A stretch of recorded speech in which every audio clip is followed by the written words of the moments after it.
Donc on va poursuivre notre réflexion avec une nouvelle question qui est comment inclure l'APA au parcours de soins et d'éducation afin de renforcer la participation des patients dans le milieu médical.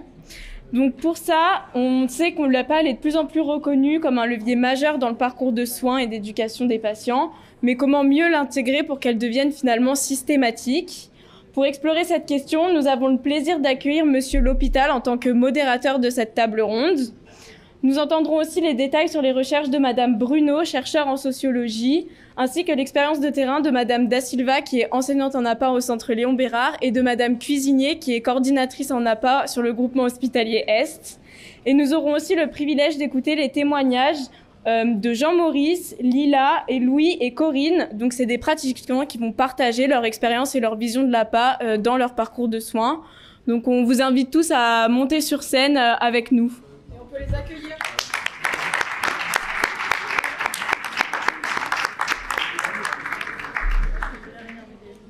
Bonjour à vous et puis bonjour à nos invités de cette deuxième table ronde.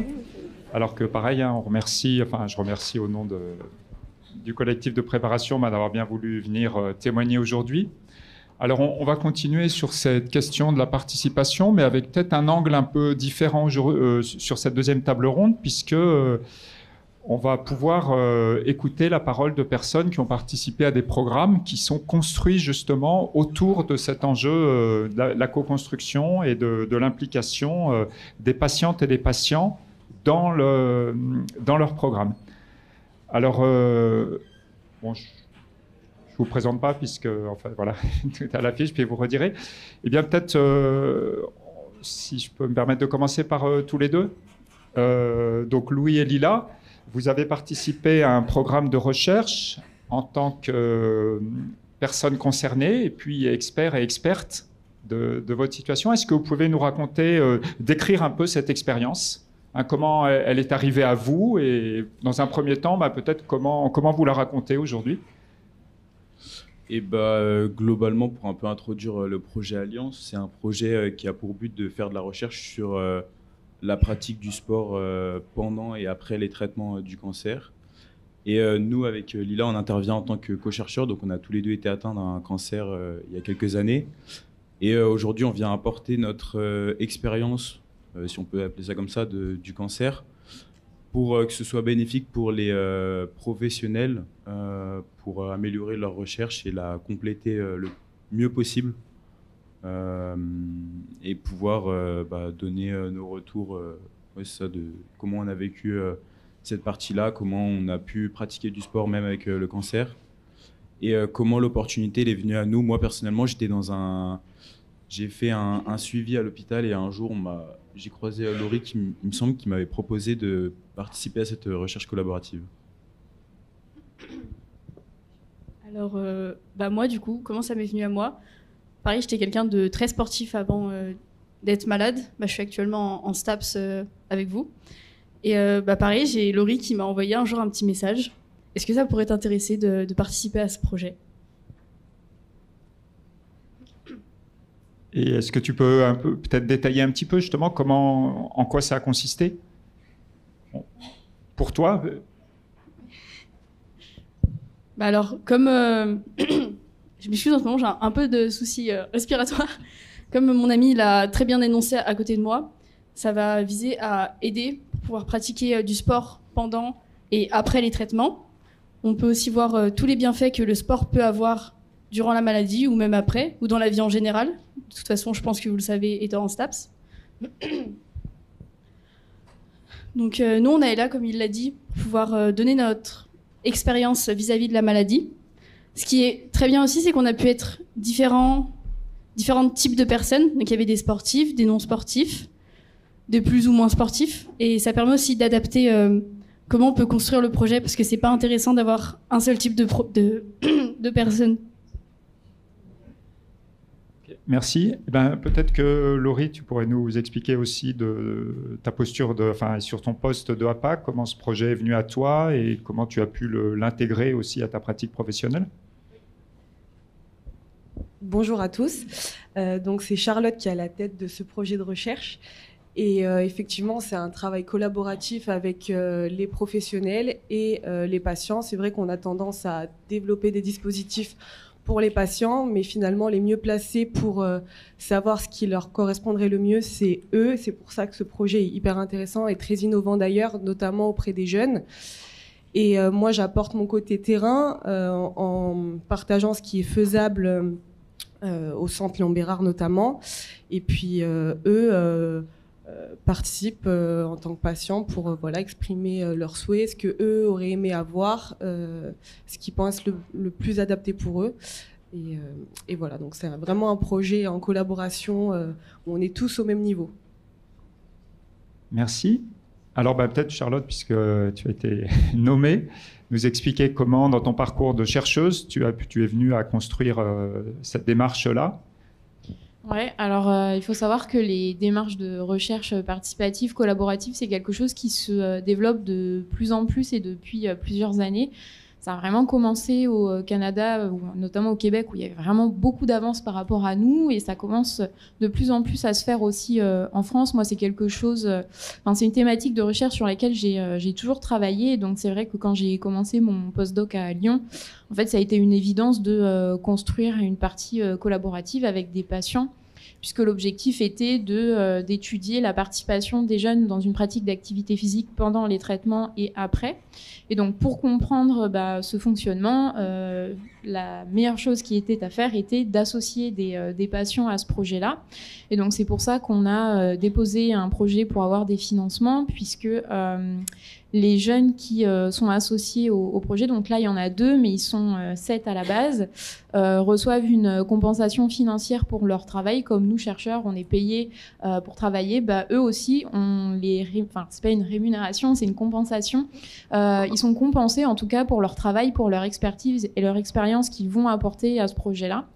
Et aujourd'hui, on arrive à faire beaucoup de choses. Ils ont participé vraiment à toutes les étapes de la recherche. Donc, normalement, vous avez toutes et tous eu des cours de recherche et notamment qualitative. Et donc, ils ont participé à la rédaction de guides d'entretien, à l'analyse de retranscription d'entretien. Et actuellement, on est en train de travailler à la réalisation d'outils d'action. Alors peut-être que Lila et Louis pourront nous dire quelques mots sur ce qu'on est en train de faire plus concrètement, puisqu'à la fin, l'objectif étant de favoriser justement la pratique d'activité physique chez les jeunes malades.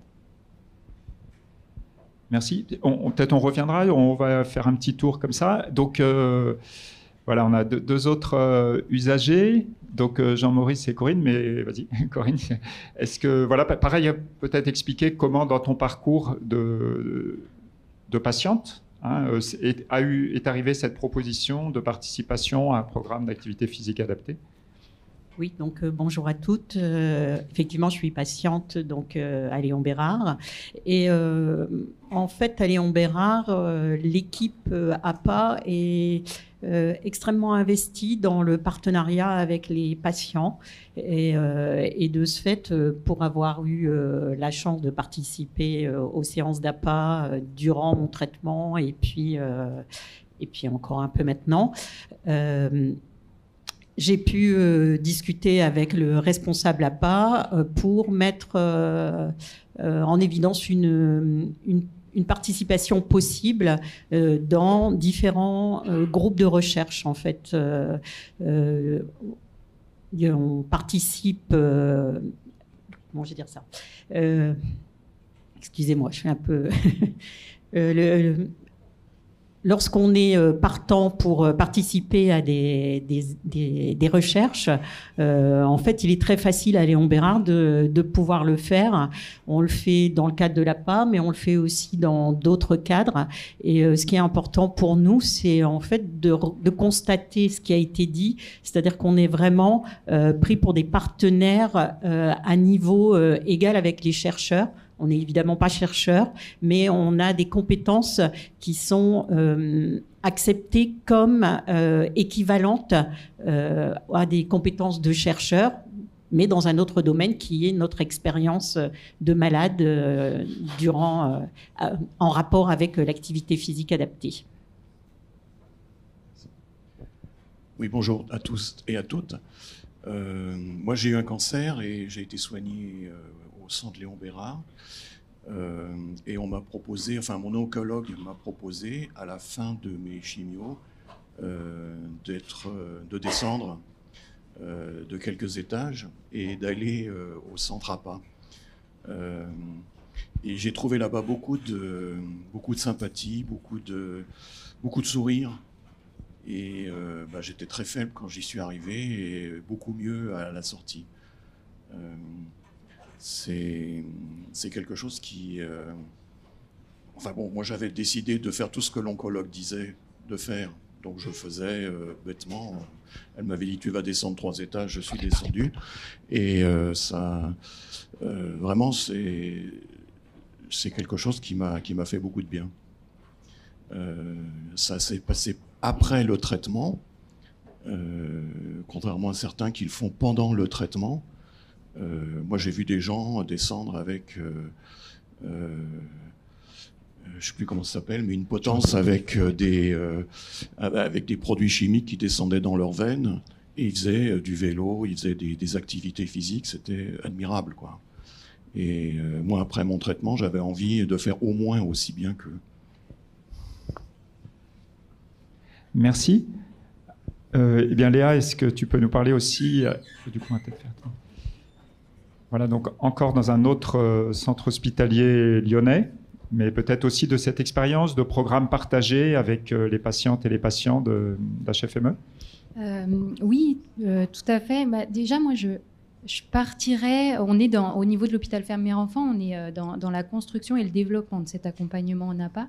Et je crois que ça passe aussi par comment cet accompagnement en APA est intégré au parcours de soins finalement de ces patients pour laisser la place de co-construction des objectifs et finalement d'un espace d'échange. Et je crois que ça passe par là, ça passe d'une approche qui est initialement uniquement prescrite, voilà, c'est important de pratiquer, c'est bon pour la santé, à une approche plutôt participative où on va pouvoir laisser la place, laisser la parole et laisser l'échange. Et c'est ce qu'on essaye de construire quand on va intégrer un enseignant en APA dans les équipes pluridisciplinaires, essayer d'avoir cette approche-là déjà qui vraiment laisse la place à ce temps dédié de bilan en activité physique adaptée. Et c'est à ce moment-là où le patient va pouvoir échanger avec son enseignant en APA, expliquer ses envies, ses besoins, ses capacités.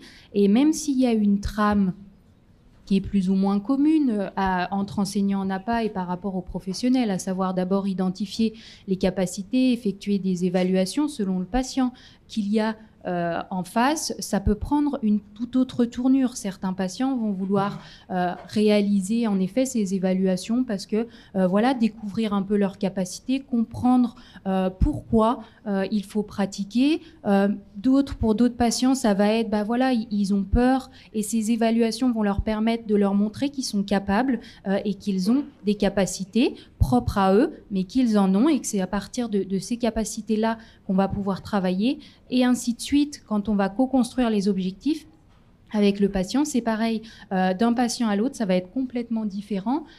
Et même selon le même patient qu'on va voir lors du bilan et peut-être 1 an plus tard, ça va être également complètement différent parce que finalement, on va partir de tout son écosystème, de où il habite et de surtout ses envies pour essayer de co-construire des objectifs qui vont être atteignables et surtout qui vont avoir du sens puisque finalement, si les patients n'ont pas envie et ne comprennent pas ce qu'ils font, en règle générale, c'est comme nous, hein, si on ne comprend pas, on ne fait pas et encore moins dans la durée. Et là, finalement, que ce soit un accompagnement en APA ou tout autre, on est vraiment dans cette dynamique-là. Merci. Alors, je vais peut-être rebondir sur ta dernière phrase. Si on ne comprend pas, si ça n'a pas de sens, puis je vais reprendre 2 minutes ma posture d'enseignant ici à l'UFR STAPS sur le département APA. Je bassine les étudiants et étudiantes pour qu'ils évitent de mettre toujours des mots valises sans qu'il y ait du concret. Hein. Alors, les besoins, les attentes, etc. On les connaît, tous ces mots. Est-ce que Lila et Louis, et puis après Corinne et Jean-Maurice, est-ce que vous pouvez nous dire, nous l'illustrer, nous raconter vraiment concrètement comment ça s'est ça se met en place pour vous, le fait de participer, de faire des choix, de devenir co-constructeur, co-intervenant et intervenante de ces parcours, vraiment dans le réel, dans ce que vous vivez encore aujourd'hui, dans ce que vous avez vécu. Voilà, nous racontez peut-être des éléments, des événements concrets. Alors au début, quand on nous a proposé le projet, enfin en tout cas moi personnellement, je ne savais pas trop à quoi m'attendre et je me suis dit, pareil que les autres, que vu qu'on a été atteint de cette maladie-là, de pouvoir aider les prochains qui seront atteints de cette maladie-là derrière. Donc il y a vraiment ce but d'aider. Et au tout début, je ne savais pas trop à quoi m'attendre, donc j'ai rejoint par curiosité. Et de toute façon, il y a Charlotte qui nous avait bien précisé que si ça ne nous intéressait pas, on pouvait quitter à tout moment sans raison particulière. Donc on a fait nos premières séances, on a pu venir ici, donc pratiquer du sport, notamment avec vous, faire de l'escalade, pour pouvoir créer une cohésion de groupe et mieux apprendre à se connaître. Et aujourd'hui, on forme un groupe complet et uni. Et à travers les différentes séances, on a pu monter des éléments pour pouvoir avancer dans ce projet-là. Donc là, par exemple, on essaye de trouver un moyen d'améliorer les moyens de communication de l'APA avec les patients de l'hôpital. Oui, à travers les séances, on a pu développer ces projets-là. Moi, du coup, c'est à peu près pareil sur le début. C'est-à-dire que j'y suis allée un peu par curiosité aussi. J'étais en première au lycée, donc quand on a commencé l'aventure. Donc forcément, je ne savais pas trop à quoi m'attendre. Je sais que j'étais dans une filière scientifique, donc j'avais un petit peu des domaines scientifiques.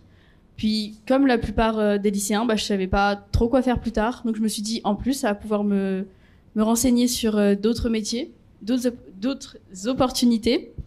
Puis bien sûr, si ça peut aider des gens atteints de maladies à faire du sport, ça peut être que bénéfique. Donc pareil, on a fait les mêmes formations, c'est-à-dire qu'on était pendant 3 journées, on a été à l'UFR STAPS. On a fait donc des séances de sport en APA. On a aussi fait des séances pour nous expliquer un peu comment ça fonctionnait la recherche, la sociologie. Et oui, ces 3 jours, ça nous a permis vraiment de nous apprendre déjà à nous connaître entre nous, parce que c'est quand même plus sympa d'avoir un groupe qui s'entend bien entre eux. Et aussi, forcément, à ceux qui ne connaissaient pas la recherche de base, ça a pu déjà nous donner une première idée de ce que ça pouvait être, donc au fur et à mesure après des séances de travail, ça nous a permis de mieux en mieux comprendre la recherche et où est-ce que ça nous mène, comment ça nous y mène et pourquoi.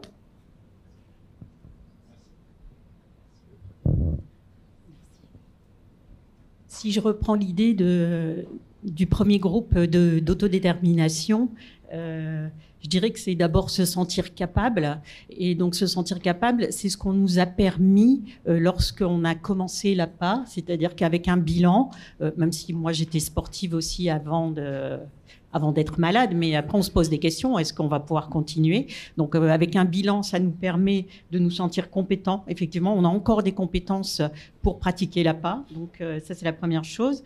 Et la deuxième chose, c'est qu'avec le groupe APA de Léon Bérard, on a aussi un atelier pour avoir la connaissance. Donc l'intérêt de continuer à pratiquer une activité physique, adapté bien sûr à notre cas, et donc on apprend effectivement à découvrir que ça aide à supporter les traitements, que ça aide à être beaucoup moins fatigué. Voilà, bon, tout ça fait qu'on va développer l'idée d'un pouvoir, un pouvoir d'agir sur cette maladie. Et donc ça, c'est tout le temps où on pratique. Et ensuite, face à tous ces bénéfices, parce que je les ai réellement ressentis, ces bénéfices, mon idée, c'était aussi d'intégrer ces propositions de groupes de recherche pour aussi permettre permettre de développer la prévention et donc d'aider les futurs malades à comprendre que oui, on a une capacité d'agir sur notre maladie et que cette capacité d'agir, elle passe par autre chose que les médicaments. Les médicaments sont les médecins qui nous les procurent. Nous, on peut faire quelque chose et du coup, on est vraiment acteur dans notre parcours. Et aujourd'hui, donc, avec Jean-Maurice, on est dans un groupe qui s'appelle Diadème. Et ce groupe Diadème, à Léon Bérard, travaille autour de la prévention, donc auprès des lycéens, auprès du public. Donc une prévention primaire avant d'être malade. Et cette idée de prévention et d'aller vers le public pour notamment dire l'activité physique, c'est essentiel en prévention première, mais l'APA, c'est aussi essentiel en prévention secondaire. Voilà, c'est ce qui nous motive et on se sent vraiment intégré au groupe de recherche dans lequel on est actuellement. Je n'ai pas grand-chose à rajouter à tout ça. Quand j'ai intégré le groupe APA au CLB, cognitivement et physiquement, j'étais vraiment très très faible. Donc le premier bilan a permis de choisir quelques activités que je pouvais mener. Et avec la bienveillance des enseignants APA, là, je me tourne vers vous, j'espère que vous en aurez beaucoup pour vos patients.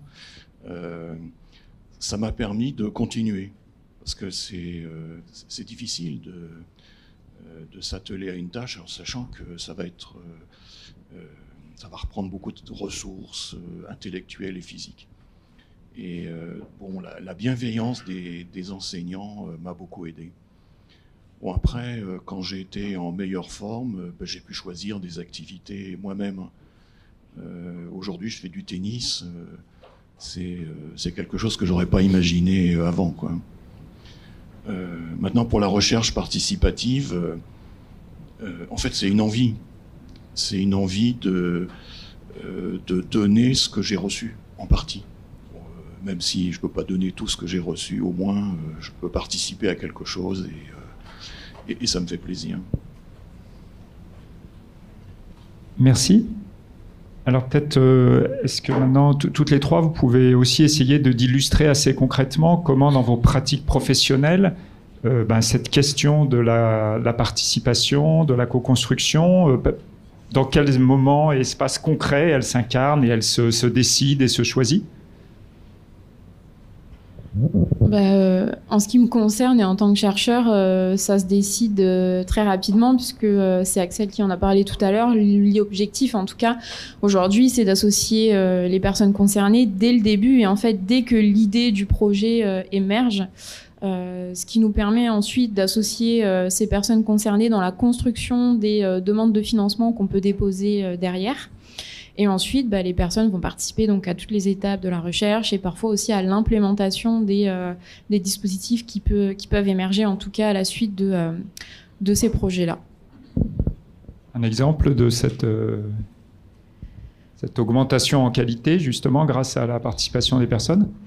Ouais, effectivement, par exemple, je prends un exemple concret de quand nous on a monté on a fait les guides d'entretien. Moi, j'avais fait une première version que j'ai soumise au groupe de co-chercheurs, et il y a pas mal de questions qui ont bougé, qui ont été changées, qui ont été supprimées parce qu'en fait, eux, ils sont venus avec leur expérience de la maladie et ils m'ont dit, en fait, à ce moment-là, moi, j'ai plutôt vécu telle ou telle chose. Du coup, ça serait peut-être plutôt intéressant de questionner tel ou tel aspect plutôt que cet aspect-là auquel tu avais pensé, etc. Donc ça, c'est une des premières choses très concrètes à laquelle ils peuvent participer. Et ensuite, je reviens sur les outils qu'on peut co-construire aujourd'hui qui vont être ensuite implémentés au Centre Léon Bérard. Et par exemple, on est en train de penser à faire une petite formation pour les nouveaux entrants au Centre Léon Bérard sur l'activité physique adaptée, puisqu'on s'est rendu compte que finalement, même si c'était quelque chose qui était très développé dans le centre, tous les professionnels n'en avaient pas forcément connaissance, n'avaient pas forcément déjà mis les pieds à l'espace pyramide où se passent les activités physiques. On va essayer aussi de créer des fiches pour que les patients puissent choisir, donc comme s'ils choisissaient leur repas dans la chambre en début de la semaine, là choisir leur activité physique qu'ils aimeraient faire dans la semaine. Essayer aussi de rendre, alors pas l'activité physique obligatoire, mais en tout cas d'avoir une consultation obligatoire avec un enseignant en APA, parce que c'est quelque chose qui est fait avec des diététiciens et des psychologues, en tout cas pour les jeunes, mais qui n'est pas fait avec les enseignants en APA. Donc l'idée, c'est de rendre automatique ces éléments-là. Et le dernier outil, je vais peut-être laisser Louis en parler. Le dernier outil qu'on essaye de mettre en place et qu'on va sûrement tester dans les prochains mois, ce serait de mettre en place un canal Discord. Au début, on voulait partir sur une page Instagram, mais c'était pas possible. Et l'idée, c'est de pouvoir faire rejoindre les patients qui sont actuellement en traitement au centre Lombérard pour faciliter les relations entre les enseignants en APA et les patients qui sont là-bas, parce que je sais que pour ceux qui voient l'espace pyramide et l'IHOPE par exemple, il y a quand même assez d'écart entre les deux, et pour y aller, même s'il y a du marquage au sol et sur les murs en général, on se demande où est-ce qu'on atterrit. Donc le but, c'est de pouvoir échanger depuis notre téléphone sur Discord. Bien sûr, il va y avoir une prise en main à faire là dans les prochains mois pour qu'on sache tous l'utiliser, mais globalement l'idée, c'est de pouvoir faciliter les relations et la communication. Et merci. Toutes les deux, vous voulez aussi peut-être nous donner des illustrations assez concrètes de dispositifs, de mise en œuvre? Oui, exemple concret, quand on a commencé il y a à peu près 5 ans de déployer l'activité sur l'hôpital, on avait donc l'activité dans le parcours de soins et des activités un peu annexes, des projets annexes pour venir renforcer cet accompagnement. Et entre autres, on avait des partenaires et on s'est dit, tous les mercredis, on va faire une thématique sport de combat, et donc pendant un mois, ça va être le judo le mercredi après-midi. Et finalement, aucun patient ne venait, n'était intéressé. Et en échangeant finalement lors d'un suivi avec un patient en disant c'est quand même l'idée de venir essayer la pratique et de voir si tu as envie de continuer. Il nous a dit oui, mais moi j'ai pas envie de faire du judo, et de toute façon je l'ai dit pendant le bilan à mon enseignant n'a pas.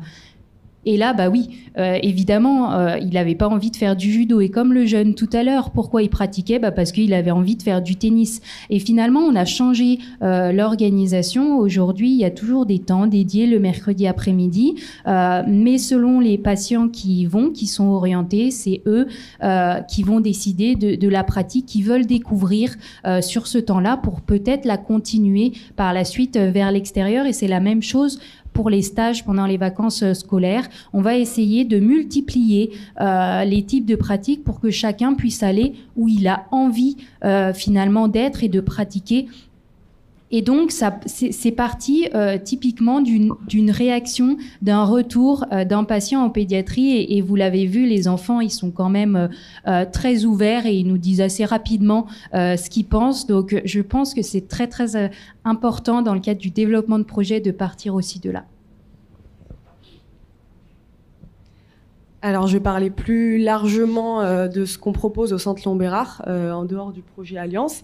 Corinne en a parlé tout à l'heure. Effectivement, on a un programme d'éducation thérapeutique dans lequel on va apporter des connaissances en lien avec l'activité physique et la maladie afin de rendre les patients plus acteurs, de donner du sens à pourquoi pratiquer, comment pratiquer, dans quel objectif. Et donc aussi, comme le disait Léa, quand on comprend ce qu'on fait, on arrive plus facilement à le pérenniser aussi.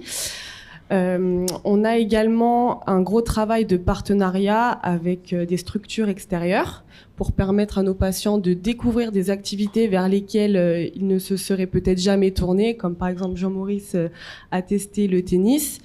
Donc on fait des séances découvertes avec les enseignants APA du CLB pour que les patients se sentent aussi rassurés, pas lâchés dans la nature, et puis progressivement ils deviennent de plus en plus autonomes vers des structures extérieures.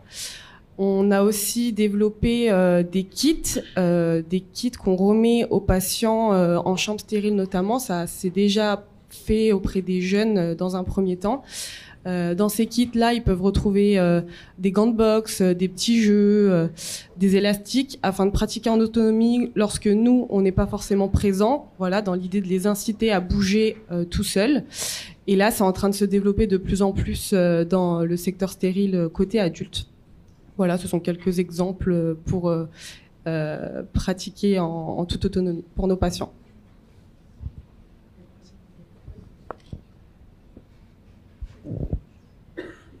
Vous parliez tout à l'heure de pouvoir choisir, mais en fait, à Léon Bérard, on peut déjà choisir. C'est-à-dire que alors, quand on est en traitement, donc on a la possibilité d'avoir des séances d'activité physique adaptée, que ce soit en visuel, en présentiel ou en visio, parce qu'on ne peut pas toujours se déplacer, ça c'est important aussi. Donc moi j'ai fait ça en visio, mais là où on est autonome, c'est dans l'idée de qu'est-ce que je suis capable de faire cette semaine ou même ce jour-là. Et en fait, Léon Bérard nous propose quatre séances dans la semaine qui sont très différentes. Donc, on va avoir du cardio-training, du yoga, de l'APA sur chaise, etc. Et donc, en fait, c'est à nous de choisir une des 4 activités qui correspond à notre état du moment. Parce qu'on peut très bien avoir une semaine la pêche et pouvoir faire du cardio-training, et puis la semaine suivante, on vient d'avoir la chimio et c'est un peu compliqué. Et du coup, on peut quand même pratiquer. On pratique sur une chaise, mais du coup, ça, c'est de notre...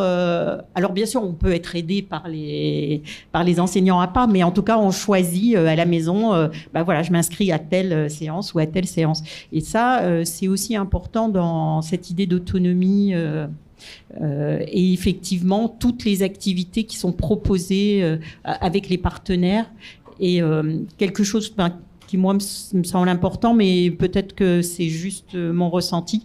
J'ai dit tout à l'heure que j'étais sportive avant, je courais beaucoup et évidemment avec la chimio il n'était pas question de courir comme je courais avant, donc j'avais des références.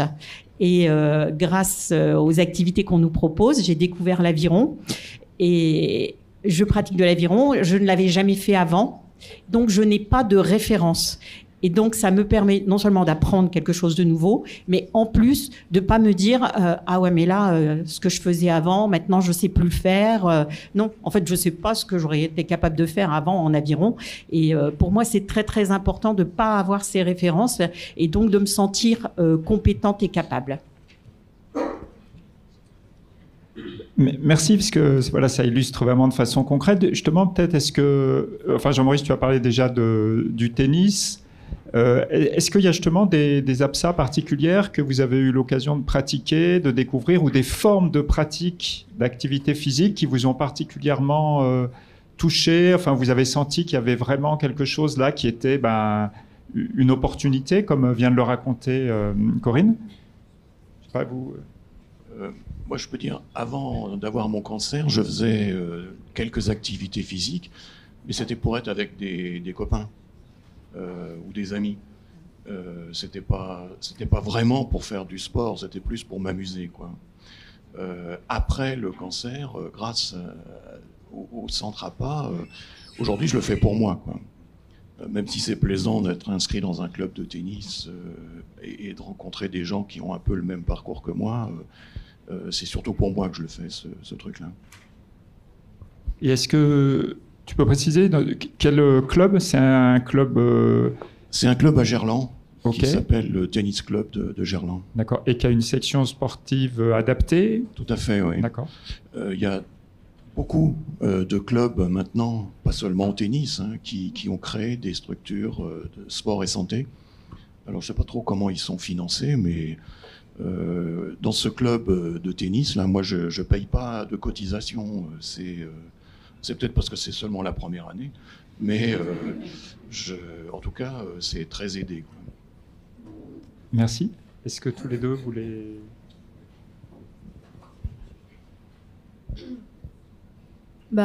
Alors moi, déjà, sur ma première séance, j'avais surtout fait du renforcement musculaire. Donc c'était aussi pour voir les capacités que j'avais encore. Par contre, dans les sports que j'ai pu découvrir en dehors de l'hôpital, j'ai pu faire une visite avec le Loup Rugby, ainsi qu'avec l'OL, donc à Lyon. Et ça fait plaisir de découvrir d'autres sports, parce que pour le coup, c'est des sports que personnellement je ne pratiquais pas. J'en pratiquais beaucoup, mais pas ceux-là.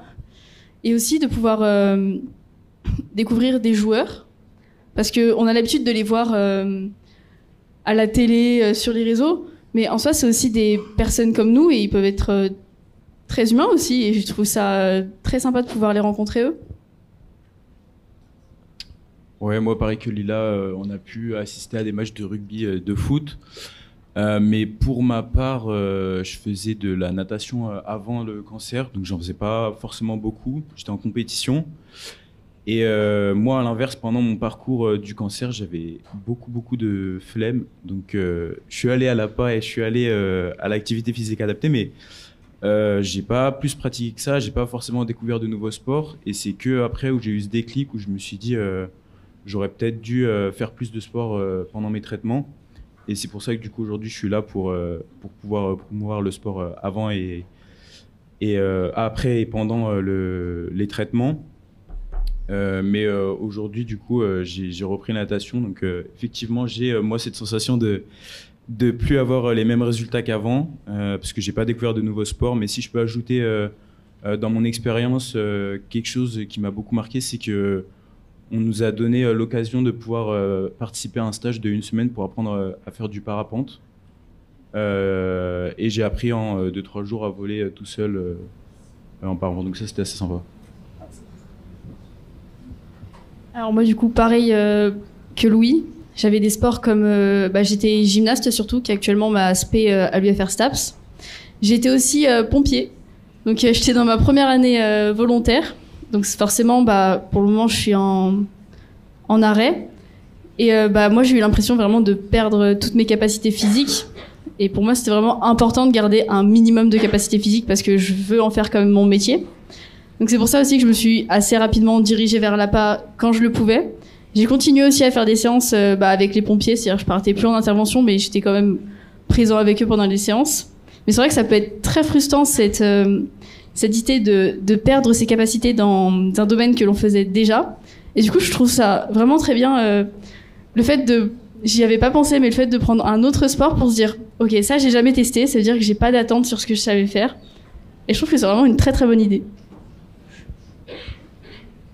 Merci. Alors, peut-être que puisqu'après on prendra un temps pour les questions, ce qu'on entend dans vos différents témoignages, c'est que devenir acteur, actrice, et puis rendre l'autre aussi acteur et actrice, c'est dans l'intervention, mais c'est avant tout une démarche. C'est pas juste un mot qui fait un peu sexy sur une plaquette de présentation, c'est vraiment une pensée qui doit irriguer tout un processus. Et alors vous nous proposez aujourd'hui des témoignages très positifs, donc tant mieux. Est-ce qu'on peut peut-être quand même évoquer quelques freins, quelques limites que vous avez pu rencontrer dans cette capacité et volonté de participer ou de faire participer? Corinne ?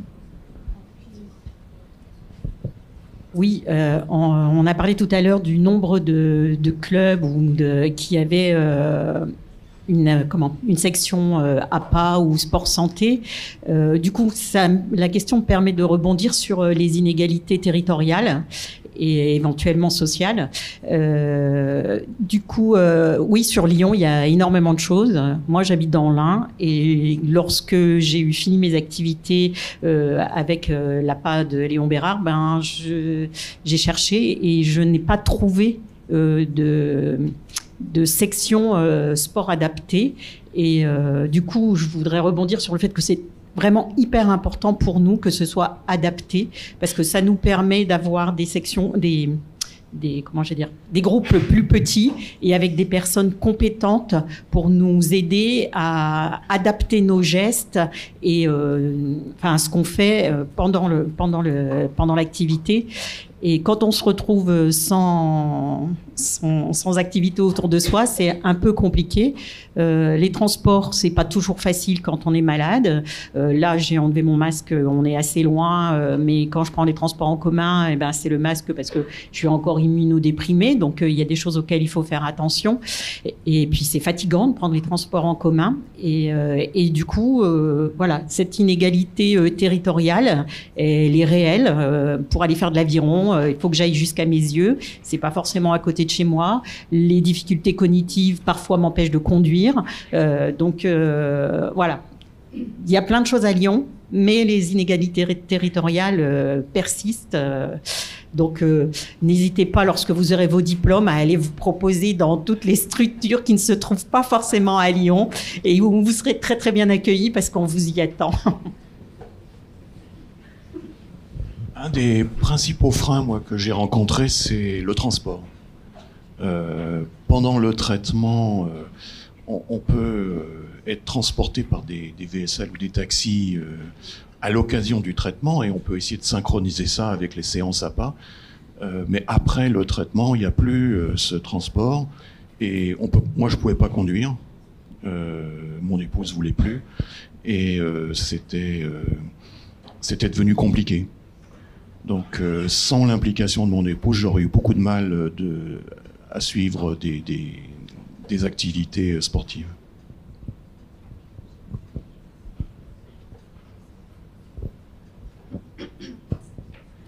Alors du coup, moi, au niveau des difficultés que j'ai pu rencontrer, il y a forcément aussi des difficultés physiques, et il y a aussi l'espèce de potence donc, sur laquelle on a nos chimios, nos médicaments, peu importe, qui peut être un frein dans la pratique parce que ça peut nous empêcher de faire certains gestes, même si les enseignants essayent de trouver des solutions, bien sûr, mais parfois c'est compliqué, notamment avec la taille du fil, s'il est plus ou moins grand, ça dépend. Aussi, selon les médicaments qui sont à l'intérieur, on peut aussi avoir des gènes, du coup, au niveau du cathéter. Donc, surtout quand vous travaillez les bras, ça peut vite tirer, ça peut être une gêne. Et en dehors, du coup, des points négatifs physiques, il y a aussi l'aspect moral qui peut être, du coup, extrêmement compliqué sur le fait de voir qu'on perd en capacité, qu'on n'est pas capable de faire les choses comme avant. Moralement, c'est très dur à vivre et ça peut être très facilement décourageant. En fait, on se dit, pourquoi j'y vais ? Enfin, je perds mes capacités. Mais au final, faut pas le voir comme ça. Faut plutôt se dire que ça me permet quand même de garder un minimum la forme. Et peut-être que sans ce sport, j'aurais encore plus perdu les capacités. Mais c'est vrai qu'au début, moralement, c'est très compliqué en tant que sportif de se dire, punaise, je peux plus faire ça alors que je pouvais avant. De mon côté, comme je l'ai dit tout à l'heure, j'avais des gros problèmes de flemmardise qui m'ont pas mal empêché de pratiquer le sport. Mais non, j'avais aussi des gros problèmes d'ego pendant mes traitements qui ont fait que j'avais tendance à me renfermer sur moi-même, que je voulais voir personne. Et forcément, l'APA, c'est un lieu d'échange avant tout, de pouvoir discuter avec les gens, même avec les accompagnants physiques. Et moi, dans ma tête, c'était je fais mes traitements, je reste dans mon coin et personne ne me parle. Et après, je reviendrai dans la vie normale. Je suis quand même allé faire quelques séances de sport. J'ai essayé de marcher quand j'étais chez moi, etc. Mais à la reprise, j'ai considéré que j'étais redevenu normal, entre grosses guillemets. Donc j'ai commencé par faire de l'escalade, parce que la natation, j'avais un blocage au niveau de la chambre implantable qui me gênait un petit peu physiquement. Donc j'ai commencé par faire 1 an d'escalade et j'ai repris directement dans le dur à faire des séances de natation tous les jours de la semaine. Mais c'était peut-être pas forcément une bonne idée parce qu'il n'y avait rien d'adapté. Je reprenais directement comme si j'en avais fait depuis toujours. Et ça a été assez compliqué de pouvoir me réadapter à la vie normale, on va dire. Et est-ce que vous aussi, dans vos pratiques professionnelles, est-ce que vous pouvez voir un peu ces freins qui peuvent se poser, puis peut-être aussi des hypothèses de levier pour les lever ou les dépasser ?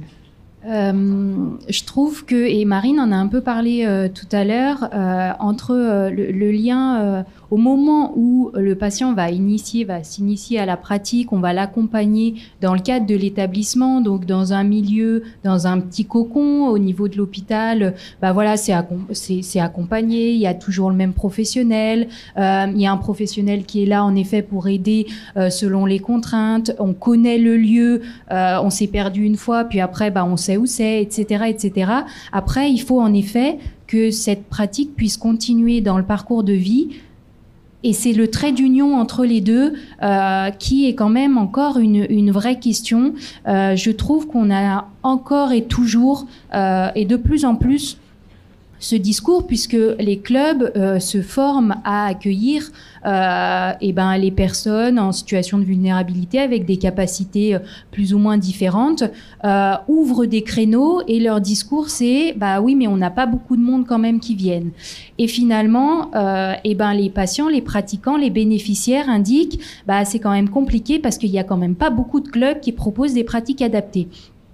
Et je trouve quand même qu'il y a un réel problème dans ce discours-là et qu'il faudrait encore et encore, on y travaille beaucoup même, pour essayer de faire du lien entre tous ces acteurs qui sont concernés au niveau médico-social. Quand Marine disait, oui, mais il y a nécessairement des jeunes pour qu'ils puissent continuer la pratique comme on le fait ici dans leur quotidien, il y a quand même des limites assez importante et il faut entendre ces professionnels, il faut que les clubs entendent ces professionnels, mais aussi il faut que les professionnels des structures puissent accompagner, aider les clubs, mais surtout accompagner tous les patients, les bénéficiaires au niveau de ce trait d'union entre l'infrastructure et puis le parcours de vie, entre le parcours de soins et le parcours de vie. Il faut accompagner, il ne faut pas seulement dire voilà, il faut continuer, il faut pratiquer dans la vie réelle, c'est bon pour la santé, il faut continuer cet accompagnement. Alors le principal frein qu'on peut rencontrer pour nos patients qui sont hospitalisés, ça va être l'état de forme. On sait que les traitements contre le cancer apportent des effets secondaires assez conséquents. Et donc, souvent, ils n'ont pas la forme pour sortir du lit. Et Louis est un parfait exemple. Il avait peut-être un peu plus la forme, il avait beaucoup de flemme.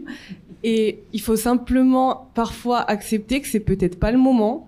Et se dire ok, en ce moment c'est pas possible, peut-être que dans quelques semaines, quelques mois, peut-être quelques années pour d'autres, ça sera le moment plus opportun pour pratiquer. Et ça c'est quelque chose qu'il faut réussir à accepter aussi. Et Louis il est l'exemple que plus tard il a réussi à s'engager dans quelque chose de régulier. Donc ça c'est super. Et puis pour nos patients qui sont plus hospitalisés, le frein peut être aussi financier. Effectivement. S'engager dans une structure qui propose un accompagnement de qualité et adapté nécessite parfois un certain coût et peut-être que certains sont freinés par ça aussi. Voilà, il y a un travail de réseau à faire, un travail financier aussi, donc il y a beaucoup de choses sur lesquelles on peut se projeter.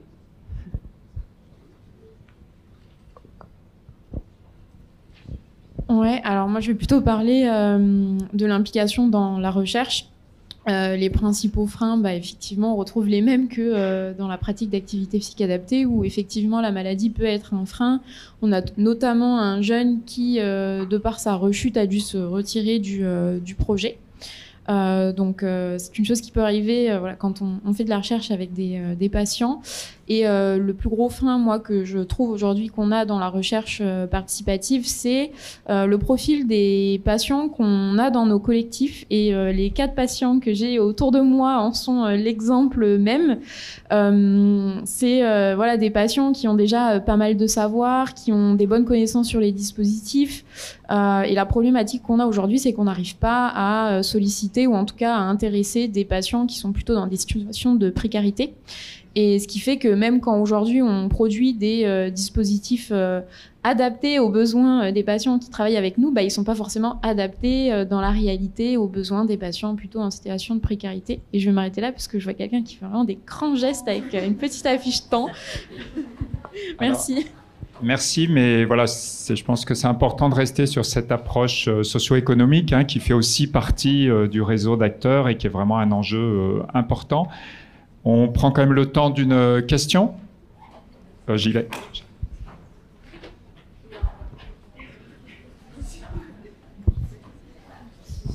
Bonjour, en tout cas j'ai trouvé ça super intéressant, donc je voulais d'abord vous remercier.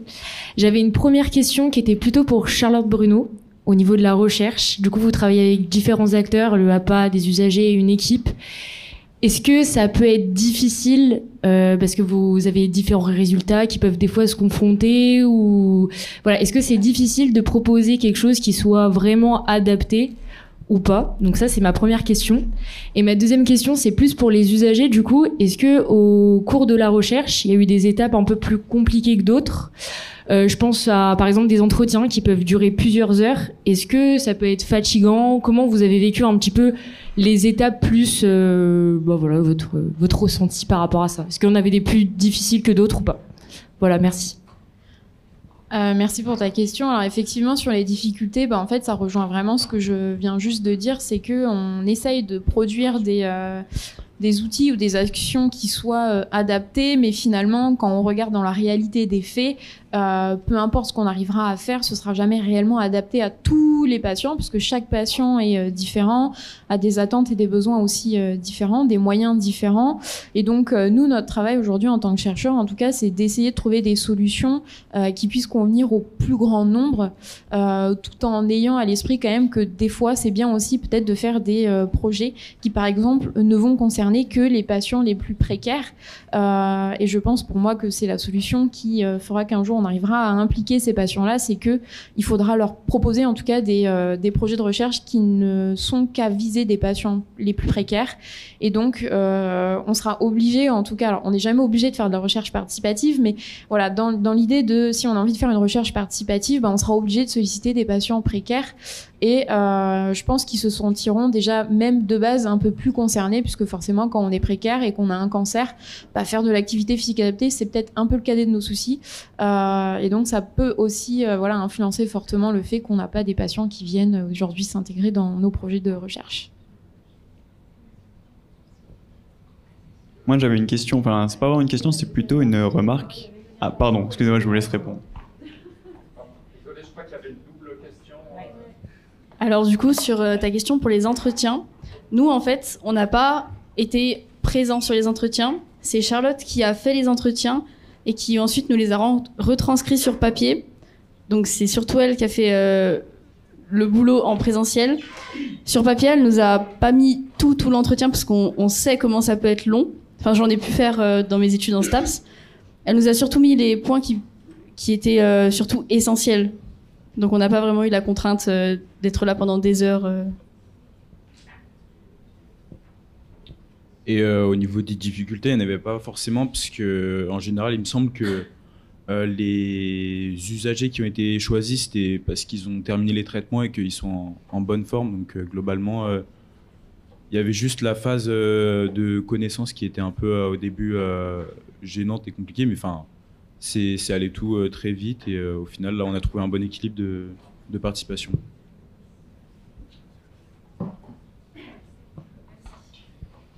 Bonjour à tous, je m'appelle Louis Godefroy et moi je suis coordinateur d'une maison sport santé à Mâcon. Alors c'est une toute petite structure, mais on évoquait donc les problématiques de lien entre le milieu de la santé et le milieu du sport, notamment pour l'activité physique adaptée.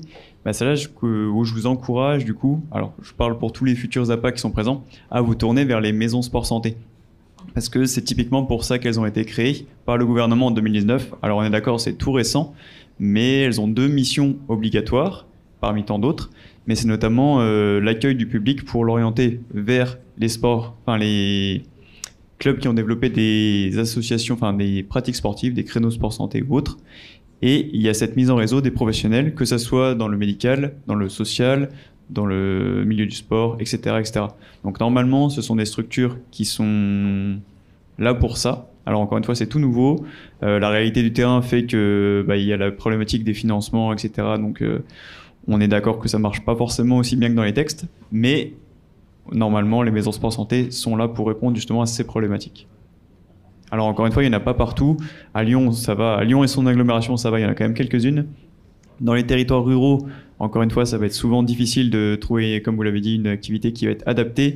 Mais des maisons sport santé, il y en a à peu près 550, 600, donc dans toutes les villes de taille moyenne. Nous, par exemple, à Mâcon, il y a 30 000 habitants, hein, donc c'est pas une capitale, on est d'accord. Mais on a quand même une petite maison sport santé et on essaie de répondre aux besoins du territoire et des habitants.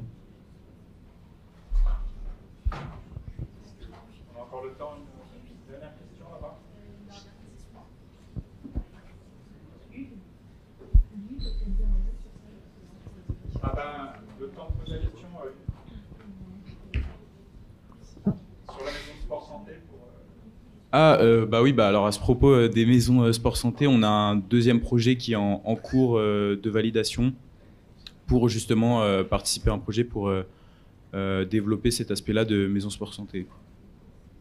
Donc j'appartiens à un CPTS en tant que patiente experte. Le problème des maisons santé ou des CPTS, c'est qu'en réalité, il n'y a pas toujours d'aspect physique. Nous, on existe, mais on n'a pas de lieu physique où les usagers pourraient venir nous voir. Donc, il y a aussi ce problème-là, en fait. Non, je ne peux pas. Communauté professionnelle territoriale de santé. Voilà. Donc, ça regroupe les professionnels de santé d'un territoire, en fait. Pharmaciens, médecins, kinés, infirmières et parfois un patient expert. Et mon médecin généraliste m'a demandé de devenir ce patient expert. Si je peux juste dire un mot sur le projet dont Louis a parlé, l'objectif, c'est vraiment de favoriser, en fait, la passation de j'ai fini mes traitements à je peux aller pratiquer dans le milieu classique, mais c'est peut-être pas fait pour tout le monde et donc on essaye de favoriser la participation des jeunes donc, dans ces maisons sport santé, puisqu'on sait qu'aujourd'hui les maisons sport santé sont plutôt plébiscitées par les personnes âgées.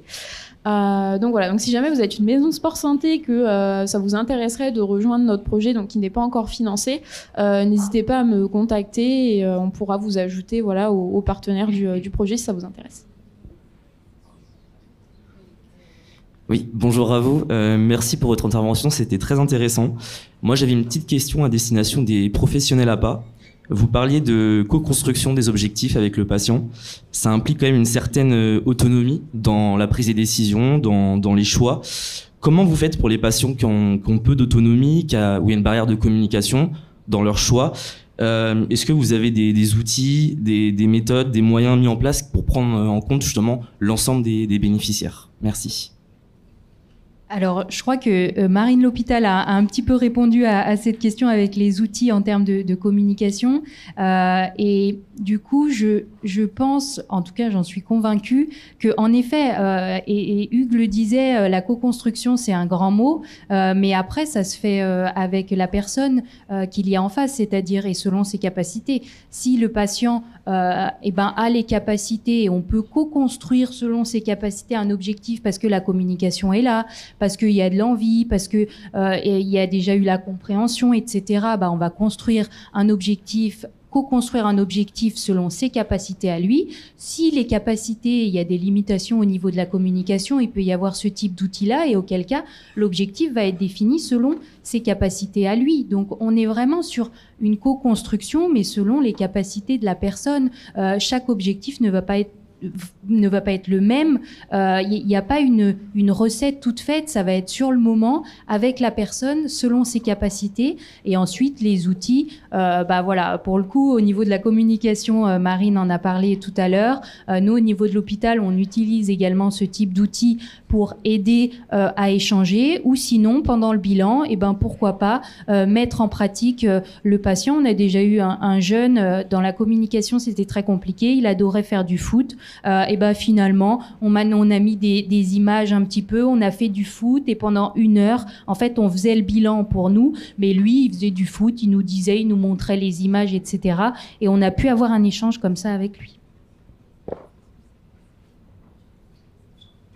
Je ne sais pas si au niveau timing... Voilà, pour conclure, je rejoins Léa sur le fait qu'il n'y a pas de recette miracle. On fait vraiment en fonction de nos patients, ceux qu'on a en face de nous, ceux qui sont capables de faire. Parfois, il nous arrive d'avoir des patients avec des pathologies ORL qui ne sont plus en capacité de parler. On va utiliser une ardoise et puis on va écrire dessus pour échanger. Voilà, on trouve des moyens qui se développent au fur et à mesure de notre expérience sur le terrain. Et puis voilà. Juste pour rajouter, les personnes, les patients nous en apprennent aussi beaucoup. C'est important de le dire, c'est-à-dire qu'on commence le bilan, le patient va déjà nous dire « Ah non, mais là j'ai déjà cet outil, j'ai déjà ce support, vous n'allez pas commencer à mettre autre chose » et on va utiliser ça. Ou sinon, ils vont nous montrer comment échanger, comment communiquer, quelles sont leurs capacités. Il faut bien entendre qu'en effet, l'enseignant n'a pas, il y a cette notion d'empowerment, etc., etc., mais que la personne qui est en face de nous peut nous en apprendre tout autant et finalement, presque en autonomie, sans qu'ils le voient, vont construire tout seuls un petit peu leur objectif. On est là pour être dans le partage et pour entendre aussi ce qui nous est dit. Et puis s'ils sont en face de nous, c'est que globalement, ils ont fait le choix d'être ici aussi. Il n'y a pas d'obligation. Donc ils ont déjà fait une partie d'autonomie à venir nous voir et à avoir envie de pratiquer. Et nous, on est juste là en support pour les aider, mais la première phase de travail, elle est déjà faite par eux en venant jusqu'à nous. Écoutez, merci beaucoup. Je crois qu'on gardera peut-être ces deux mots-là. L'idée que les professionnels sont là en support et qu'ils ont à apprendre des personnes concernées. Et je pense que c'est c'est peut-être un petit bilan général. Et voilà, merci pour vos témoignages, que montrez aussi tout ce que ça vous a apporté dans vos vies. Ça a été intéressant d'entendre que vous avez finalement, vous avez peut-être presque bénéficié de cette situation de patients et patientes expertes pour aussi avancer dans vos propres parcours de vie. Donc, merci de votre présence. Et puis, merci.